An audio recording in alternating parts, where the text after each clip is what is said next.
شیطان الرجیم بسم اللہ الرحمن الرحیم۔ قرآن مجید فرقان حمید کی 40ویں سورہ سورہ مؤمنون جو کہ 24ویں پارے میں جس کا نام سورہ غافر بھی ہے، اس کا مختصر تعارف بیان کروں گا کہ اس کا زمانہ نزول کیا ہے، حالت نزول اس کا کیا ہے، ہمارے نبی صلی اللہ تعالیٰ علیہ وآلہ وسلم کے گلے مبارک میں نعوذ باللہ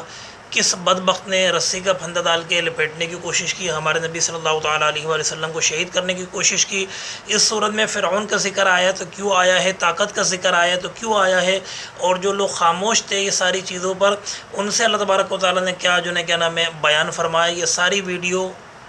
میں آپ کو سننے کو ملے گا۔ لہذا گزارش کروں گا، بہت سارے میرے سامعین ایسے ہیں جو چینل کو جنہوں نے سبسکرائب نہیں کیا ویڈیو سنتے ہیں، لہذا گزارش کروں گا کہ چینل کو سبسکرائب کر دیجئے گا۔ قرآن مجید فرقان حمید کے 24ویں پارے میں سورہ مؤمنون ہے جس کا نام سورہ غافر بھی ہے، 40واں نمبر ہے اس صورت کا۔ زمان نزول کی بات کی جائے کب نازل ہوئی تو حضرت ابن عباس رضی اللہ تعالی عنہ اور حضرت جابر بن زید رضی اللہ تعالی عنہ فرماتے ہیں کہ یہ سورت جو ہے یہ ترتیب کے لحاظ سے بھی اور نزول کے لحاظ سے بھی یوں سمجھے سورہ زمر کے ساتھ نازل ہوئی، یعنی اس سے پہلے جو صورت ہے وہ سورہ زمر ہے، پہلے سورہ زمر نازل ہوئی، اس کے بعد سورہ مؤمنون نازل ہوئی۔ ترتیب بھی قرآن مجید میں اس کی اسی طرح ہے اور نزول کی ترتیب بھی اس کی سیم اسی طرح ہے۔ اب آ جائیں اس کی حالت نزول کی طرف کہ کس حالت میں نازل ہوئی، تو یہ اس زمانے میں نازل ہوئی، اس حالت میں نازل ہوئی، اس دور میں نازل ہوئی کہ جس وقت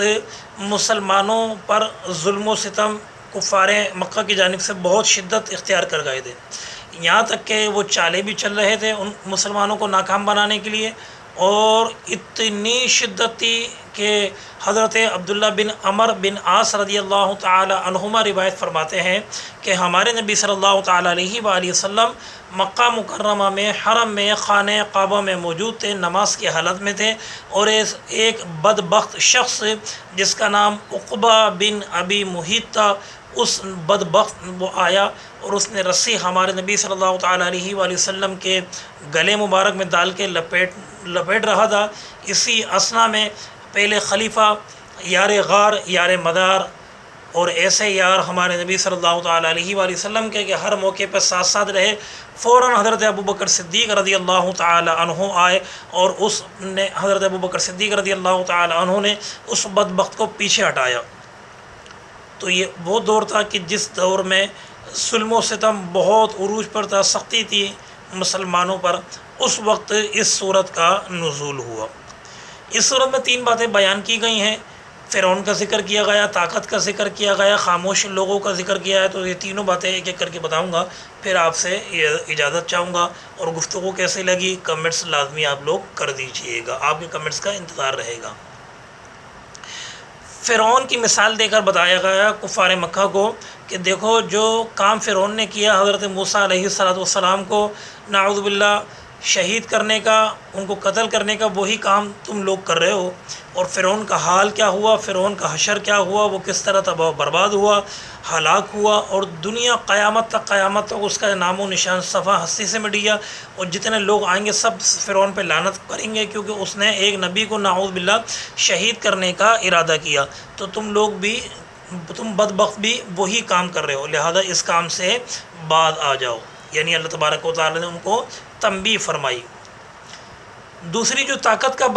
کی بات کی گئی وہ اس وجہ سے کی گئی کہ مسلمانوں سے خطاب کیا گیا کہ مسلمانوں تم تو دیکھ رہے ہو بظاہر تم جو ہے طاقت میں کمزور ہو، یہ لوگ طاقت میں زیادہ ہیں،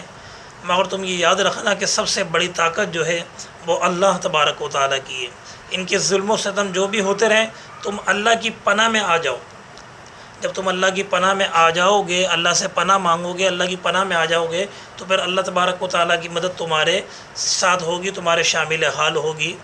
اور اللہ کی پناہ میں کس طرح آنا چاہیے؟ جب بھی کوئی مصیبت ہو، پریشانی ہو تو لا حول پڑھنا چاہیے، لا حول ولا قوت الا باللہ العلی العظیم۔ آپ لا حول پڑھیں کسی پریشانی میں تو انشاءاللہ تبارک و تعالیٰ اللہ تعالیٰ نے خود فرمایا کہ میری پناہ میں آؤ۔ جب ہم لا حول پڑھ کے اللہ کی پناہ میں آ جائیں گے تو بڑی سی بڑی پریشانی، بڑی سی بڑی طاقت بھی ہمارا کچھ نہیں بگاڑ سکیں گی۔ تو یہ تو ہو گئی طاقت کی بات۔ دوسری وہ لوگ تھے جو خاموش تھے، جو کہ دل میں یہ سمجھ رہے تھے کہ مسلمانوں کے ساتھ مسلمانوں کے نبی حضرت محمد مصطفیٰ صلی اللہ تعالیٰ علیہ وآلہ وسلم کے ساتھ جو ہے کیا نام ہے جو کفار مکہ سرداران مکہ جو منافقین کر رہے ہیں وہ جو غلط کر رہے ہیں، یہ ساری چیزیں جو ہے کیا نام ہے ان کے سامنے تھی، مگر پھر بھی وہ خاموش تھے۔ تو ان کی خاموشی پہ اللہ تبارک و تعالیٰ نے ان کو یہ کہا کہ تمہاری خاموشی تمہارے کام نہیں آئے گی، اگر تمہارے دل میں ذرہ برابر بھی ایمان ہے تو تم جو ہے کیا نام ہے بولو، اور جو حق ہے اس کو حق بولو، جو ہے کیا نام ہے باطل ہے اس کو باطل بولو، جو سچ ہے اس کو سچ بولو، جو غلط ہے اس کو غلط بولو، جو صحیح ہے اس کو صحیح بولو، یہی نیکی تمہارے کام آئے گی۔ یہ مختصر تعارف تھا سورہ مؤمنون کا جو کہ میں نے پیش کیا۔ اگلی ویڈیو تک آپ میرا انتظار کیجیے گا۔ السلام علیکم ورحمۃ اللہ۔